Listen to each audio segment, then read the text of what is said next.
আমার বাসার কাজের মেয়েটি প্রতিদিন সোফায় ঘুমাতো আর গভীর রাতে ওরকম সব শব্দ করত। শব্দ আমি আমার রুম থেকে শুনতে পেতাম, কিন্তু কাজের মেয়েটির সকালে স্বাভাবিক হয়ে যেত। আমি পরদিন রাতে আবার সেই চিৎকার শুনতে পেলাম। আমি খুবই অবাক হতাম সেই শব্দ শুনে। তারপর কিছুদিন পর জানতে পারলাম কাজের মেয়েটি মা হতে চলেছে। আমি সেই রহস্য জানার জন্য কাজের মেয়েকে বললাম, আজ তুই আর রুমে, আমি তোর সোফায় ঘুমাবো। তারপর রাত যখন 2টা বাজে তখন আমার সাথে যা ঘটল তা শুনলে আমি গ্যারান্টি দিয়ে বলতে পারি তোমাদের দাঁড়িয়ে যাবে।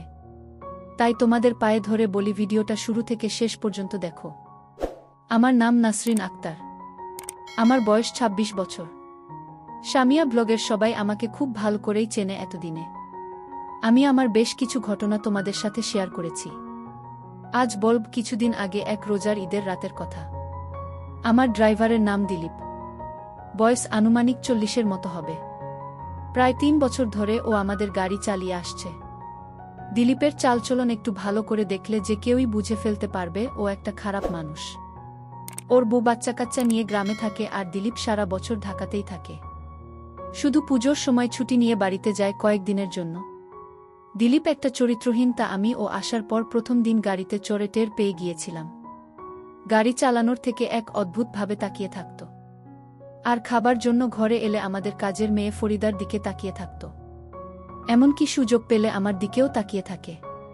প্রথম দিকে একটু কেমন কেমন লাগলেও আস্তে আস্তে ব্যাপারটার সাথে মানিয়ে নিয়েছিলাম। এটা পুরুষদের জন্য স্বাভাবিক মনে করে। এভাবে প্রায় বছরখানেক চলে গেল।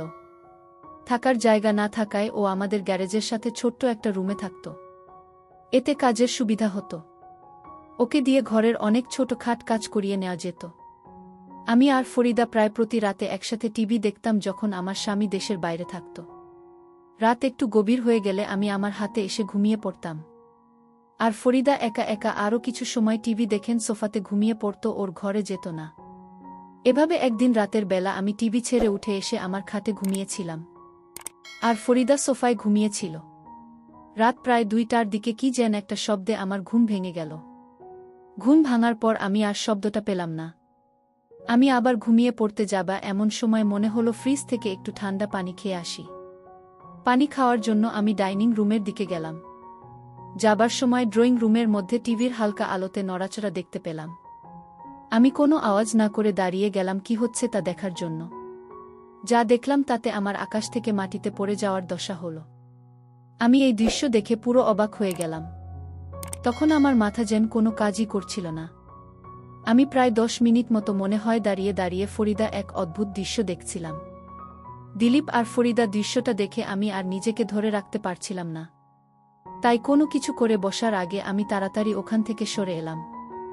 আর পানি খেয়ে কোনো শব্দ না করে আমার খাটে ফিরে আমি যা দেখেছিলাম। ফরিদা এমন করতে পারে আমার কল্পনার বাইরে। আমি এসব কি দেখছি? ফরিদা তাহলে দিলীপের সাথে কি প্রতি রাতে? না, এটা কিছুতেই আমি মেনে নিতে পারছি না। কি হচ্ছে আমার ঘরে এগুলো?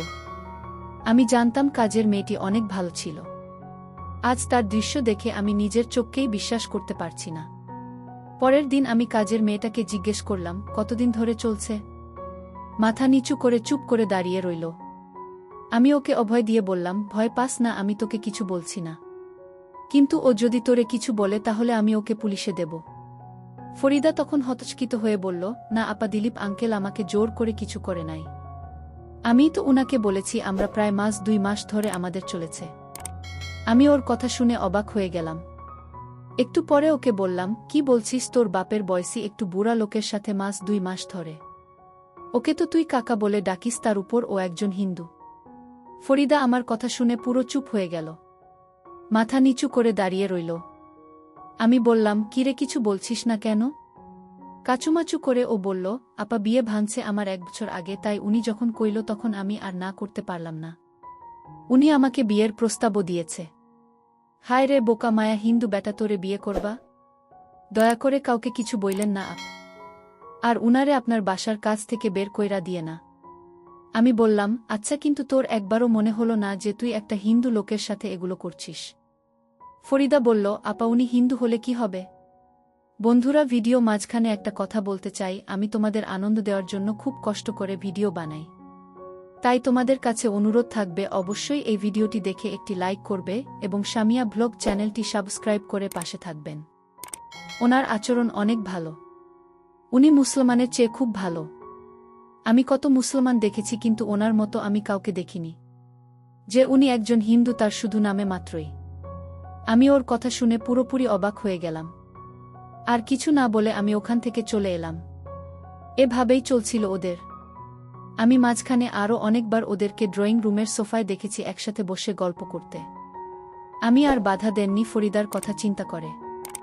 এখন আসি মূল ঘটনায়। সেদিন রাতে আমি আর ফরিদা অন্যান্য রাতের মতো ড্রয়িং রুমে বসে টিভি দেখছিলাম।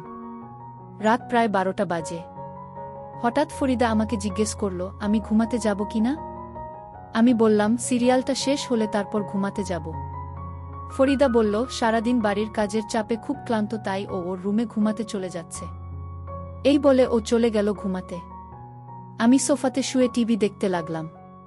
প্রায় আধা ঘন্টা টিভি দেখার পর আমার খুব ঘুম আসতে লাগল। কিন্তু আমি টিভি ছেড়ে বেডরুমে গেলাম না। টিভি দেখতে দেখতে আমি সোফাতে শুয়ে ঘুম ঘুম চোখে টিভি দেখতেছিলাম। কিছুক্ষণের মধ্যেই ঘুমিয়ে গেলাম।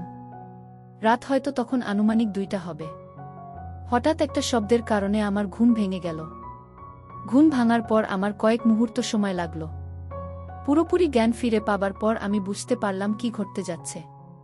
আমি ঘুমের ভান ধরে ঘুমিয়ে রইলাম।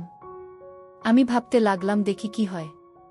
দিলীপ যখন আমার সোফাতে ফরিদা ভেবে আসলো। এরপর লোকটি বলে উঠল, কিরে ফরিদা, এমন করিস না। আজকে কি হলো, আমার সাথে কোনো কথা বলছিস না যে? তুই কি আমার সাথে রাগ করে আছিস? আমি গলার আওয়াজ শুনেই বুঝতে পারলাম যে লোকটা আর কেউ নয়, আমাদের ড্রাইভার দিলীপ। আমাকে ভুলে ফরিদা মনে করে এখানে চলে আসছে।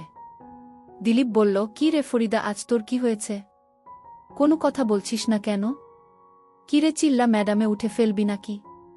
আমি বুঝতে পারলাম যে ওকে কিছু না বললেও এখান থেকে যাবে না। আমি তাকে কিছু না বলে তার আসল রহস্যটা বুঝতে লাগলাম। কিছুক্ষণ পর সে আমাকে বলল, কিরে আজকে তোর কি হয়েছে? এরকম করছিস কেন? আমি উত্তরে বললাম, দিলীপ আমি ফরিদা না, তোমার ম্যাডাম। ফরিদা ওর ঘরে ঘুমোচ্ছে একটু। আমি বুঝতে পারলাম আমার কথা শুনে হতভম্ব হয়ে গেছে। সরি ম্যাডাম, আমার ভুল হয়ে গেছে। সব সময় তো এখানে ফরিদা ঘুমায় না, দেখা ভুল কইরা আমি এখানে চলে আসছি। দয়া করা স্যারকে বললেন না, নইলে আমার চাকরিটা চলে যাইব। আমিও আর কিছু বলার মতো খুঁজে পেলাম না। বুঝতে পারলাম ইচ্ছা করে কিছু করেনি, কারণ ফরিদা এই সোফাতে ঘুমায় টিভি দেখার পর। আমার এখানে থাকার কথা না, তাই আর কিছু না পেয়ে আমি বললাম, আচ্ছা ঠিক আছে, আমি তোমার স্যারকে বলবো না। দিলীপ বলল, ম্যাডাম আপনি আমাকে বাঁচাইলেন, কি বইলা যে আপনাকে ধন্যবাদ দিমু বুঝতে পারতাছি না। আমি উত্তরে বললাম, ধন্যবাদ দিতে হবে না, এটা একটা ভুলের কারণে হয়েছে, কিন্তু এখন বল আমি এখানেই থাকব নাকি আমাকে উঠে যেতে হবে? ও একটু ভয় পেয়ে গেল আমার কথা শুনে। বলল, সরি ম্যাডাম, ভুল হয়ে গেছে, এই তো আমি উঠা যাইতেছি। আমি বললাম, ঠিক আছে তুমি তো যাবে, কিন্তু তার আগে আমার একটা কথা শুনে যাও। তুমি আজ যা করলে আমি তোমাকে বাড়ি থেকে বের করে দিব। কারণ এমন লুকিয়ে লুকিয়ে বাড়িতে যা করছো তা কিন্তু মোটেও ভালো না। আমি কিছু শর্ত দেব। যদি শর্ত মেনে নিতে পারো তাহলে এই বাড়িতে তোমার চাকরি টিকে থাকবে। আমি বললাম, ঠিক আছে ম্যাডাম, আপনার কথা আমি অক্ষরে অক্ষরে পালন করব। আপনি যা আদেশ করবেন আমি তা করব। তাও ম্যাডাম আমার চাকরিটা দরকার। ম্যাডাম বলল, তাহলে চলো এখান থেকে তোমার রুমে যাই। তারপর আমি বলছি, আমার শর্তগুলো বলুন। চল তোমার রুমে যাওয়া যাক। আমরা আস্তে আস্তে গ্যারাজের দিকে যেতে লাগলাম। কিছুক্ষণ পর আমি আর দিলীপ গ্যারেজের পাশে ওর রুমে পৌঁছে গেলাম। আমি আগে কখনো ওর রুমে ঢুকিনি। রুমটা খুব একটা বড় নয়। এক কোণায় একটা সিঙ্গল খাট রুমের বেশিরভাগ জায়গা দখল করে রেখেছে। ছোট্ট একটা টেবিলের উপরে ছোট্ট একটা টিভি আর কয়েকটা মূর্তি। খাটের নিচে একটা ট্রাঙ্ক। হাঁটাচলা করার জন্য খুব সামান্যই জায়গা আছে রুমের ভেতরে। বসার জন্য একটা চেয়ার নেই। আমি ওর ঘরে ঢোকার সাথে সাথে একটা দুর্গন্ধ পেলাম। আমার দম বন্ধ হয়ে আসতে লাগল। বেশ কষ্ট করে শ্বাস নিতে হচ্ছিল। আমার অবস্থা দেখে ও বলল, এই তো ম্যাডাম 2 মিনিটের মধ্যে ঠিক হয়ে যাবে। আমি ফ্যান চালু করে দেই, এই বলে ও ফ্যান চালু করল। মিনিট 2 পরে আমি মোটামুটি ঠিক হয়ে গেলাম। সবকিছু স্বাভাবিক হওয়ার পর আমি বললাম, আচ্ছা তাহলে আর দেরি না করে আপনার শর্তগুলো শুনে নেওয়া যাক। বলেন ম্যাডাম আমাকে কি করতে হবে? নয়তো আমার যেতে অনেক দেরি হয়ে যাবে। আমি দিলীপের কথা শুনে হেসে বললাম, আমি আজ তোমাকে যা বলবো তোমার কিন্তু তাই করতে হবে। আমি বললাম, ঠিক আছে ম্যাডাম, আপনি বলুন। আমি তখন দিলীপকে বললাম, তুমি ফরিদার সাথে যা করেছিলে আমিও তা করতে চাই। ম্যাডামের এমন কথা শুনে আমার গলা শুকিয়ে গেল। আমি ম্যাডামকে বললাম, আমি এক গ্লাস ঠান্ডা পানি খেয়ে তারপর বলছি। দিলীপ তখন এক গ্লাস ঠান্ডা পানি খেয়ে বলল, ম্যাডাম আপনি যা বলেছেন তা কোনো দিন সম্ভব না। কারণ আপনি একজন বড়লোকের মেয়ে ম্যাডাম। আর আমি আপনার গাড়ির ড্রাইভার, আপনি কি একবার ভেবে দেখেছেন? আমি বললাম, দিলীপ তুমি যদি আমার কথা রাখ তাহলে আমি তোমাকে একটা পুরস্কার দিব। আর আমি আশা করছি সেই পুরস্কার পেলে তুমি অনেক খুশি হবে। ম্যাডাম আপনার কথা কি আমি না রেখে পারব? আপনি যা বলবেন তাই হবে। ম্যাডাম তখন বলল, তাহলে দেরি করছো কেন? যাও, আমি এখন যা বলব তাই করো। তুমি প্রথমে ঘরের জানালাটা বন্ধ করে দিয়ে আসো। আমি ম্যাডামের কথা শুনে অবাক হয়ে গেলাম। আমি ম্যাডামকে বললাম, ম্যাডাম ঘরের জানালা খোলা রেখে কি বলা যায় না? ম্যাডাম তখন রাগ দেখিয়ে বলল, আমি যা বলছি তাই কর ও অতিরিক্ত কথা বলবেন না। আমি বাধ্য হয়ে ম্যাডামের কথায় ঘরের জানালা বন্ধ করলাম। এবার ম্যাডামকে বললাম, এখন কি করতে হবে? ম্যাডাম বলল, যাও, এবার দরজাটা বন্ধ করো। আমি ম্যাডামকে বললাম, ম্যাডাম কি বলছেন? আমি বললাম, একদম চুপ, তুমি আমাকে কথা দিয়েছ, আমি যা বলি তা তুমি পালন করবে। তাহলে তুমি এখন এরকম আমতা আমতা করছো কেন? আমি ম্যাডামের কথা রাখতে গিয়ে ঘরের দরজাটা লক করে দিলাম। আমি বললাম, ম্যাডাম এখন কি করতে হবে আদেশ করুন। ম্যাডাম বলল, এবার ঘরের লাইটটা নিভিয়ে দাও। আমি তখন সত্যি ভয় পেয়ে গেলাম। ম্যাডাম কি পাগল হয়ে গেছে নাকি? আমি বললাম, ম্যাডাম আমি পারব না, আপনি গিয়ে লাইট বন্ধ করুন। ম্যাডাম বলল, বেয়াদব, আমার মুখের উপর কথা বলিস তুই? আমি ম্যাডামের কথা শুনে বললাম, ম্যাডাম ঠিক আছে, আপনি রাগ করবেন না, আমি বন্ধ করছি। আমি তখন হেসে হেসে বললাম, দিলীপ আমি জানি তুমি একজন ভালো মানুষ, আর তাই আমি তোমাকে একটা কথা বলবো।